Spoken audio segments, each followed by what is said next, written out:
Hello dear CA Foundation student, I am CA Preeti Agarwal and I have been teaching law since the last 15 years. आप कोई भी CA Foundation student से पूछ लो whether he is in CA Foundation right now या फिर उसने just clear किया है कि भाई तेरा सबसे डिफिकल्ट सब्जेक्ट कौन सा था, उसका आंसर लॉ ही होने वाला है. सब्जेक्ट डिफिकल्ट नहीं है, लेकिन हाँ जितना टाइम हमको मिला है एंड सिलेबस कितना वास्ट है, सब कुछ लर्न करना पड़ता है, नया सब्जेक्ट है, 11th-12th में ऐसा कुछ था ही नहीं, that makes the subject slightly challenging. और अभी तो इंस्टीट्यूट न्यू क्वेश्चंस पूछ रहे हैं, सारे नए क्वेश्चंस ड्राफ्ट कर रहे हैं, एग्जाम में ब्रांड न्यू क्वेश्चंस आ रहे हैं जो आपको कोई पिछले MTP RTP पास्ट एग्जाम्स में नहीं मिलेंगे. तो ये सब्जेक्ट बहुत चैलेंजिंग हो गया है. लेकिन मुझे लगता है कि जिस स्टूडेंट का कॉन्सेप्ट क्लियर है ना, तो फिर वो कोई भी क्वेश्चन आ जाए, short question, long question, past exam question repeat हो जाए या फिर कोई नया क्वेश्चन AI जनरेटिव क्वेश्चन आ जाए, अगर आपका कॉन्सेप्ट क्लियर है ना, तो फिर आप कोई भी क्वेश्चन सॉल्व कर सकते हो. तो मेरी हमेशा यही कोशिश रहती है कि मेरे लेक्चर्स में स्टूडेंट शुड फील कॉन्फिडेंट कि हाँ हमारे कॉन्सेप्ट्स क्लियर है, मुझे सब कुछ अच्छे से समझा, वर्ड बाय वर्ड समझ में आया है. तो इसी अप्रोच के साथ I am very happy to announce my live batch for CA foundation law beginning on 15th of June 2026. कल बहुत सारे मैसेजेस आए, कल अनाउंसमेंट वीडियो गया था तो बहुत सारे मैसेजेस आ रहे थे कि मैम बैच तो बहुत बढ़िया है लेकिन हमें इसके बारे में और जानना है. तो मैंने सोचा एक वीडियो कर लेते जहाँ पर we will discuss the approach. सबसे इम्पॉर्टेंट है कि हमारे पास स्ट्रैटेजी होनी चाहिए, क्लैरिटी होनी चाहिए कि हम ये सब्जेक्ट कैसे पढ़ने वाले हैं. तो सबसे इम्पॉर्टेंट है हमारा अप्रोच. तो मेरा अप्रोच क्या होगा, हम कौन सी बुक्स रेफ़र करेंगे, आंसर राइटिंग प्रैक्टिस होगी नहीं होगी, टेस्ट सीरीज़ कैसे कंडक्ट होगा. तो आपके जितने भी सवाल है ना, उनका जवाब आपको इस वीडियो में मिल जाएगा, तो आखिर तक देखना. तो स्टूडेंट्स, हमारा जो ये बैच है that is beginning on 15th of June 2026. It's going to be a live batch जहाँ पर आप ज्वाइन करोगे थ्रू माई सॉफ्टवेयर. ये यूट्यूब पे नहीं होने वाला है. It's a paid batch, it's a regular batch for Jan 27, May 27 and September 2027 students. तो अगर आपका एग्ज़ाम जनवरी 27 में है या फिर May 27 में है या फिर September 2027 में है, तो ये बैच आपके लिए. मैम मेरा तो अभी सितंबर में ही एग्ज़ाम है तो मैं नहीं ज्वाइन कर सकता. हमारी रिकॉर्डेड बैच ऑलरेडी अवेलेबल है, तो आप वो रिकॉर्डेड बैच देख सकते हो. लेकिन हमारा जो लाइव बैच है वो जनवरी 2027 ऑनवर्ड्स के स्टूडेंट्स के लिए एप्लीकेबल है. तो इसमें हमारा अप्रोच क्या रहने वाला है. सबसे पहले तो we are going to discuss the section numbers and try to learn them in a story format. तो जितने भी सेक्शंस हैं ना, मैं उसको छोटे छोटे पार्ट्स में डिवाइड कर देती हूँ. जैसे सपोज अगर हम कॉन्ट्रैक्ट एक्ट से स्टार्ट कर रहे हैं, सबसे पहले आते हैं डेफिनेशंस. तो जितने भी डेफिनेशनल सेक्शंस हैं उसकी एक स्टोरी बना के I will explain it to you कि भाई ये स्टोरी है, उसके आसपास में आप वो सेक्शन नंबर्स लर्न कर सकते हो. Similarly communication and acceptance, void contract, voidable, इन सब के लिए ना छोटे छोटे पार्ट्स में हमने डिवाइड करके स्टोरी बनाई हुई है, क्योंकि सेक्शन नंबर लिखना बहुत ज़रूरी है और करेक्ट सेक्शन नंबर लिखना ज़रूरी है. तो सेक्शन नंबर कैसे लर्न करें, वैसे तो लेक्चर में हम बार बार बोल के उसको लर्न कर ही लेंगे, लेकिन अगर स्टोरी होती है ना तो बहुत ईजिली वो लर्न हो जाता है. So I am going to teach you all the sections in a story format. उसी से हम शुरुआत करेंगे. तो एक बार आपने स्टोरी अपने नोटबुक में लिख ली, फिर उसके बाद हम कॉन्सेप्ट की तरफ जाएंगे. तो ये सबसे पहले मेरी बुक में तो आपको पूरी लिस्ट ऑफ सेक्शन नंबर्स ही है, क्योंकि एक साथ अगर सेक्शन नंबर्स मिलेंगे ना तो फिर आपको यहाँ वहाँ ढूंढना नहीं पड़ेगा. तो हर चैप्टर के स्टार्ट में मेरी बुक में मैंने एक लिस्ट बनाई है ऑफ द सेक्शन नंबर्स. मैं दिखाऊंगी आपको, बुक्स भी दिखाऊंगी. तो सबसे पहले हम सेक्शन नंबर की स्टोरी पढ़ेंगे. अच्छा, फिर उसके बाद हम कॉन्सेप्ट डिस्कस करेंगे विद मैनी मैनी एग्जाम्पल्स. तो मैंने थोड़े थोड़े एग्जाम्पल्स की पिक्चर्स आपके लिए यहाँ पर पेजेस निकाले हैं. तो अगर हम अप्रोप्रिएशन ऑफ पेमेंट का कॉन्सेप्ट पढ़ रहे हैं तो सबसे पहले एक एग्जाम्पल से, एक रिलेटेबल, एक रियल लाइफ एग्जाम्पल से उस कॉन्सेप्ट को समझेंगे. अगर हम कॉन्ट्रैक्ट पढ़ रहे हैं तो एक रियल लाइफ एग्जाम्पल से कॉन्ट्रैक्ट क्या होता है पहले वो समझेंगे. तो इस तरीके से बहुत सारे एग्जाम्पल्स हैं, उसके थ्रू हम पहले कॉन्सेप्ट को समझेंगे. ऐसा भी हो सकता है कि कॉन्सेप्ट हमने डिस्कस कर लिया लेकिन उसको चार्ट फॉर्मेट में अगर मैं आपको एक्सप्लेन करूँ तो अच्छे से समझेगा. So that I will decide कि भाई इसको स्टोरी फॉर्मेट में लेना है, एग्जाम्पल में लेना है, या फिर इसको इस तरीके से चार्ट फॉर्मेट में हमें डिस्कस करना है. तो सबसे पहले कॉन्सेप्ट को हम डिस्कस करेंगे इन दिस फॉर्मेट. ठीक है. एक बार हमें कॉन्सेप्ट समझ में आ गया, then we will read all that from my textbook. तो ये मेरी कॉन्सेप्ट बुक है, मैं आपको दिखा भी देती हूँ। तो ये वाली कॉन्सेप्ट बुक आपको मिलेगी। तो ये कॉन्सेप्ट बुक में सारे कॉन्सेप्ट्स कवर्ड हैं। तो ये मेरी कॉन्सेप्ट बुक ही है, उसमें से हम रीड करेंगे। देखो, हमको कॉन्सेप्ट तो समझ में आ गया, लेकिन आपको एग्जाम में तो ये सब इस थ्योरी फॉर्मेट में लिखना है ना। तो हम कॉन्सेप्ट रीड करेंगे, मैं आपको कीवर्ड्स हाईलाइट करवाऊंगी, सेक्शन नंबर्स जो इंपॉर्टेंट है वो हाईलाइट करवाऊंगी, कौन सा सेक्शन है जो आपको लर्न करके ही जाना है वो लिखेंगे। अच्छा, इस पर्टिकुलर कॉन्सेप्ट पे क्या टाइप का क्वेश्चन आता है, थ्योरी आता है, केस बेस्ड आता है, ऐसी बहुत सारी बातें मैं आपको लेक्चर में बताऊंगी। तो कीवर्ड्स हाईलाइट करेंगे, नोट्स बनाएंगे, हम यहाँ पर हर वर्ड का इंटरप्रिटेशन लिखेंगे, एग्जाम्पल्स लिखेंगे। तो इस तरीके से कॉन्सेप्ट बुक में फिर वो कॉन्सेप्ट को हम रीड करेंगे। And to make it more interesting, मुझे पता है कि अगर इमेज होती है ना तो वो चीज़ बहुत टाइम तक याद रहती है। तो मेरे कॉन्सेप्ट बुक में जब मैं आपको एक्सप्लेन कर रही हूँ, जब हम वापस से उसको रीड कर रहे हैं, तो ऐसी बहुत सारी एनिमेशन। अब देखना, ये जो है ये मेरी लेक्चर की बुक है, इस तरीके से फोटोज़ आपके बुक में नहीं आएंगे, बट अगर ऐसा होगा ना तो फिर कॉन्सेप्ट अच्छे से दिमाग में आ जाता है। तो आपके बुक में तो इस तरीके से प्रिंट ही आएगा, यस, इस तरीके से प्रिंटेड ही होगा आपकी बुक में। लेकिन मेरी जो बुक है जो मैं लेक्चर में यूज़ करूँगी, उस प्रिंट के साथ में मैंने से छोटे छोटे एनिमेशंस डाले हुए हैं ताकि वो कॉन्सेप्ट हमारे दिमाग में बैठ जाए। तो जब आप खुद इसको पढ़ोगे ना तो आपको वो चीज़ें अच्छे से याद आएंगी। समझ गए? तो ये मत समझना कि मैम मेरे बुक में तो फ़ोटो नहीं है, यहाँ पर सिर्फ टेक्स्ट है। वो मैंने लेक्चर में हमारे डिस्कशन के लिए उसी टेक्स्ट के आसपास फ़ोटो लगा दी है। अच्छा मैम, आपकी जो ये बुक है क्या ये एज पर ICAI मटीरियल है? हाँ, लैंग्वेज सिंपल है, लेकिन सारे इंपॉर्टेंट वर्ड्स, फ्रेजेस, कीवर्ड्स मैंने इसमें इंक्लूड किए हुए हैं। तो अगर आप मेरी बुक को ICAI मटेरियल के साथ कंपेयर करोगे तो आपको पता चलेगा कि इसमें सब कुछ कवर्ड है, लेकिन थोड़ा सिंपल लैंग्वेज में, ताकि आप उसको लर्न कर पाओ। लेकिन लीगल लैंग्वेज है, आप उसको लर्न कर पाओगे और एग्जाम में वैसे ही लिख पाओगे बुलेट फॉर्मेट में। देखो ना कितने सिंपल शॉर्ट सेंटेंसेस हैं, लेकिन ऐसे ही आपको अपने ICAI मटेरियल में भी मिलेगा। आप कंपेयर कर पाओगे, अरे मैम की बुक और ICAI मटेरियल में सब कुछ कवर्ड है और लैंग्वेज भी वैसी है लेकिन थोड़ी सिंपल है ताकि हम लर्न कर पाएँ। ठीक है? अच्छा, बहुत सारे एग्जाम्पल्स कवर्ड है मेरी बुक में, बहुत सारे एग्जाम्पल्स हैं, हर कॉन्सेप्ट में एग्जाम्पल्स है, और केस लॉ भी है। तो हम केस लॉ भी डिस्कस करेंगे कुछ इस फॉर्मेट में। ये देखो, बहुत सारे अच्छे से एनिमेशंस हैं मेरे पास to discuss the case law.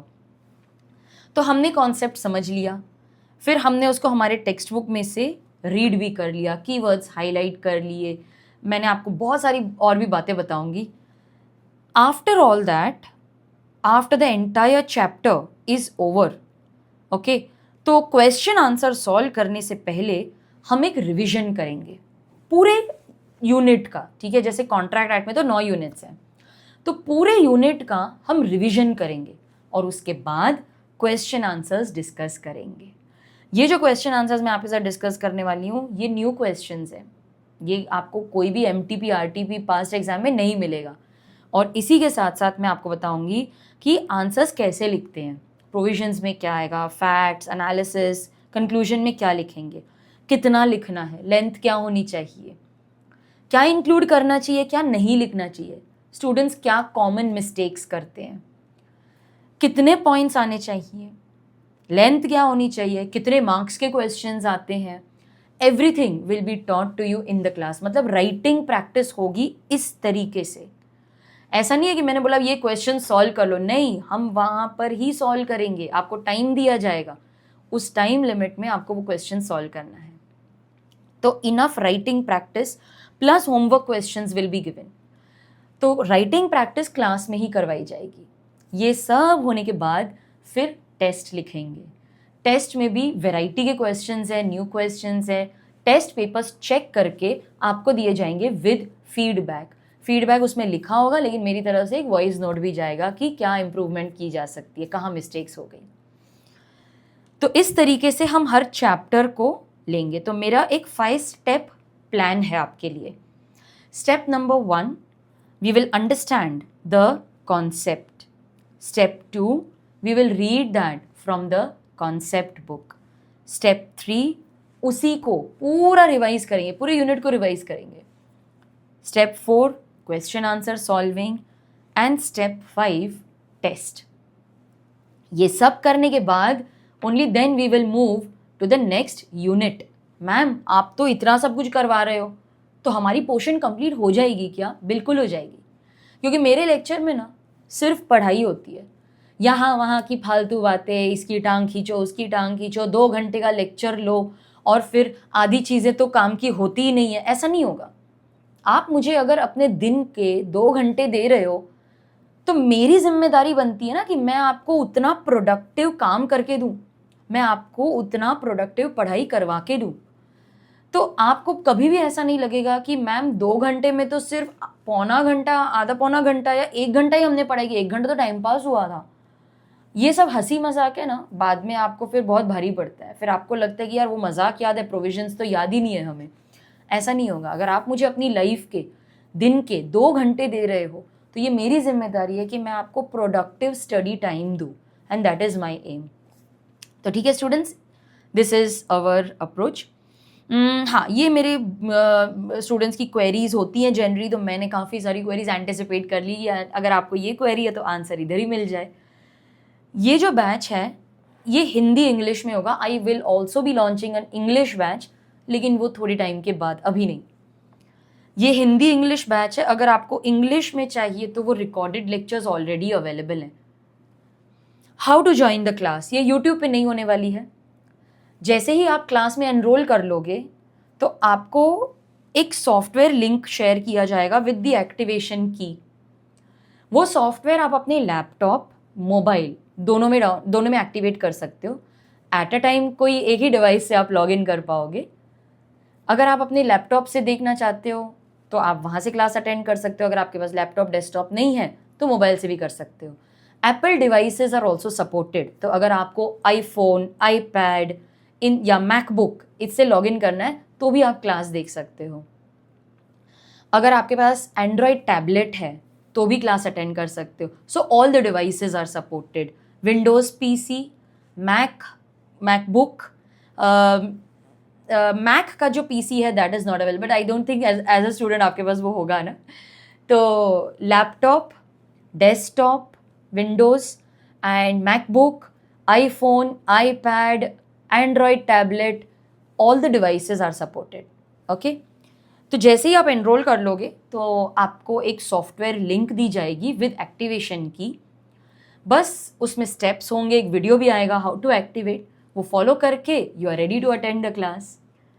क्या हर बार आपको सॉफ्टवेयर से ही ज्वाइन करना पड़ेगा? हाँ, क्योंकि वही चीज़ रिकॉर्ड करके then I will give you a backup. किसी की क्लास मिस हो जाती है तो मैम आज मैं बीमार थी, या फिर आज घर पे शादी थी, या एग्ज़ाम था.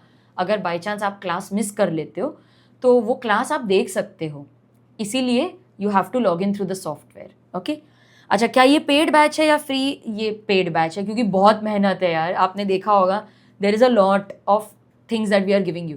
तो ये तो पेड बैच है. Duration of the batch is 3.5 months. तो मेरा अंदाज़ा है कि सितंबर मिडवीक तक टेस्ट सीरीज़ के साथ, राइटिंग प्रैक्टिस के साथ पूरा बैच कंप्लीट हो जाना चाहिए. जब आप ये बैच कंप्लीट कर लोगे ना, आपको लगेगा मैम अगर कल एग्ज़ाम हो ना मैं तो लिख लूँगी. इतना कॉन्फिडेंस आप में आना चाहिए. लेक्चर ड्यूरेशन होगी 1.5 hour की, लेकिन अगर हम राइटिंग प्रैक्टिस कर रहे हैं तो शायद ये 2 hours तक जा सकता है, बिकॉज राइटिंग में थोड़ा टाइम लगेगा. मुझे आपको टाइम देना पड़ेगा to write, then we will discuss the next question. तो इट इज़ पॉसिबल कि राइटिंग प्रैक्टिस की क्लास शायद 2 घंटे चले, वरना अगर सिर्फ कॉन्सेप्ट डिस्कस कर रहे तो 1.5 hour की क्लास होगी. हाउ टू एनरोल, तो वेबसाइट का लिंक डिस्क्रिप्शन में अवेलेबल है, वरना आप एनरोल कर सकते हो by visiting my website capreetyagarwal.com. मेरा मोबाइल नंबर भी मैंने डिस्क्रिप्शन में दिया है, वेबसाइट पे भी अवेलेबल है. कोई भी क्वेरी होगी तो आप मेरे से बात कर सकते हो. डाउट सॉल्विंग कैसे होगा? During the lecture the doubt solving will be on chat. लेकिन अगर आप कंफर्टेबल नहीं हो, आपको लगता नहीं मैम मुझे नहीं लिखना, मुझे तो आपसे बात करनी है, तो लेक्चर ख़त्म होते ही इमीडिएटली, लेक्चर ख़त्म होने के बाद मैं जूम लॉग इन कर लूँगी. 15-20 मिनट जो भी आपको डाउट्स पूछने हैं हम वहाँ पे कनेक्ट हो सकते हैं. ओके, तो during the lecture doubt solving available है. लेक्चर के बाद तुरंत बाद I will start the zoom, आप वहाँ पर ज्वाइन करके लिंक्स वगैरह सब आपके पास होंगे, वो ज्वाइन करके आप डाउट्स क्लियर कर सकते हो। नहीं मैम लेकिन मैं तो ना ये टॉपिक हफ्ते बाद जब I was going through it तभी मुझे डाउट आया, तभी क्या करेंगे, तभी तो कोई जूम सेशन नहीं होगा आपका। I will be sharing my WhatsApp number with you, आप उस पर मुझे व्हाट्सएप कर सकते हो आपके डाउट्स तो बिल्कुल भी आपके रहेंगे नहीं, सारे डाउट्स क्लियर हो जाएंगे, डोंट वरी। तो बाद में भी आप व्हाट्सएप करके वो डाउट्स क्लियर कर सकते हो। टेस्ट पेपर की चेकिंग होगी क्या? बिल्कुल होगी। टेस्ट पेपर्स जो हैं वो चेक करके आपको प्रॉपर फीडबैक दिया जाएगा। टेस्ट पेपर में ही हम लिखेंगे कि ये मिस्टेक्स हुई, कैसे हुई एंड हाउ टू इम्प्रूव। तो उस तरीके मैं आपको दिखा भी देती हूँ। यहाँ पर ना मेरे पास किसी का टेस्ट इधर है, ये रहा। तो यहाँ पर एज अ मॉडरेटर मैंने भी फीडबैक लिखा हुआ है, ये पेपर्स आते हैं तो इस तरीके से चेक करके हम वहाँ पर ना लिख देते हैं कि क्या गलती हुई, कैसे इम्प्रूव करना है, क्या चीज़ें ऐड करनी चाहिए आपको। तो इस तरीके से आपको सारा चेक करके मिल जाएगा। ओके मैम, एक फैकल्टी होगी कि डिफरेंट फैकल्टीज़ होंगी? मतलब ऐसा तो नहीं कि आप एक चैप्टर पढ़ा के दूसरे को दे दो कि भाई अभी तुम पढ़ाओ, नहीं ऐसा नहीं होगा। all the 7 chapters will be taken by me only, so there's just one faculty. Writing practice क्या होगी मैम? तो writing practice will be after the lecture and test भी कंडक्ट किए जाएंगे। तो एक बार चैप्टर कंप्लीट हो गया उसके बाद राइटिंग प्रैक्टिस होगी और टेस्ट में भी न्यू क्वेश्चंस की ही राइटिंग प्रैक्टिस होगी। तो काफ़ी कुछ आपको लेक्चर में ही मिल जाएगा। कौन से बुक्स इंक्लूडेड है? तो ये हमारा कॉन्सेप्ट बुक है, this is the concept book. इसमें सारे कॉन्सेप्ट्स कवर्ड हैं एंड ये बुक सफिशेंट है। इसके अलावा आपको कुछ भी पढ़ने की ज़रूरत नहीं है। दिस बुक इज़ सफिशेंट, इसमें सब कुछ है, सिंपल ईजी लैंग्वेज में है, आप अच्छे से इसको लर्न कर पाओगे। ओके तो एक प्रॉपर हार्ड कॉपी बुक आपको मिलेगी इस तरीके से। इसी के साथ साथ इसी के साथ साथ आपको ये भी मिलेगी एक question bank book. Okay this is the question bank book जिसमें सारे past exam question, study material, RTP, MTP questions है यूनिट वाइज। तो ये भी आप सॉल्व कर सकते हो। इसमें मैंने आंसर्स प्रॉपरली लिखे हैं, provisions, facts, analysis and conclusion में। तो ये भी बुक आपको मिलेगी। मैम इसमें तो कुछ आने वाला है नहीं, क्योंकि वो लोग तो कुछ रिपीट ही नहीं करते, एमटीपी आरटीपी तो क्वेश्चंस आते ही नहीं है। हाँ लेकिन ये भी तो आपके लिए न्यू ही है ना, आपने ये क्वेश्चंस पहले तो कभी नहीं किए होंगे और इसी से इंस्पिरेशन लेके तो वो न्यू क्वेश्चंस बनाते ना। तो हम जितने क्वेश्चन सॉल्व करेंगे ना उतना बेटर होगा। इसमें से भी मैं क्वेश्चंस डिस्कस करूंगी, सारे नहीं हो पाएंगे बट जो भी मुझे लगता है ये इंपॉर्टेंट है, ये यूनिक है, ये तो आपको करना चाहिए, इसमें से भी हम क्वेश्चंस डिस्कस करेंगे। तो न्यू क्वेश्चंस, कंपाइलर की जो मेरे क्वेश्चन बैंक के क्वेश्चंस हैं सब डिस्कस होगा क्लास में। Test series, yes it is included, new questions only. क्या रिकॉर्डेड बैकअप मिलेगा? येस। आज अगर हमने लेक्चर फिनिश कर लिया 5 बजे तो इवनिंग 9 o'clock तक लेक्चर अपलोड हो जाएगा ताकि नेक्स्ट लेक्चर के पहले आप वो देख के आ सको। ये जो रिकॉर्डेड बैकअप है ये 12 मंथ्स तक आपके पास रहेगा। तो 12 मंथ्स कब से शुरू होंगे?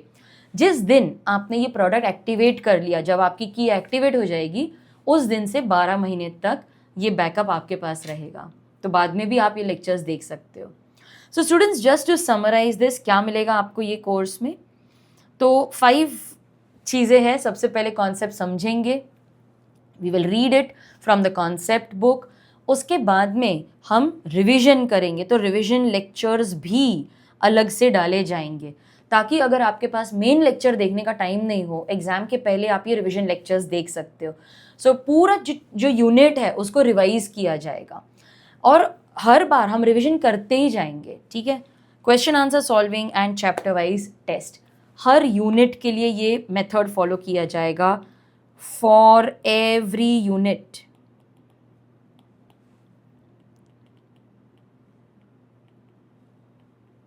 और जैसे कि मैंने आपको बताया कि ये सब करना पॉसिबल है क्योंकि हमारा एकदम क्लियर अप्रोच रहने वाला है कि फोकस्ड तरीके से हमको पढ़ाई करनी है, ज़्यादा से ज़्यादा कॉन्सेप्ट डिस्कस करने हैं इन डेप्थ ताकि आपके कॉन्सेप्ट्स क्लियर हो।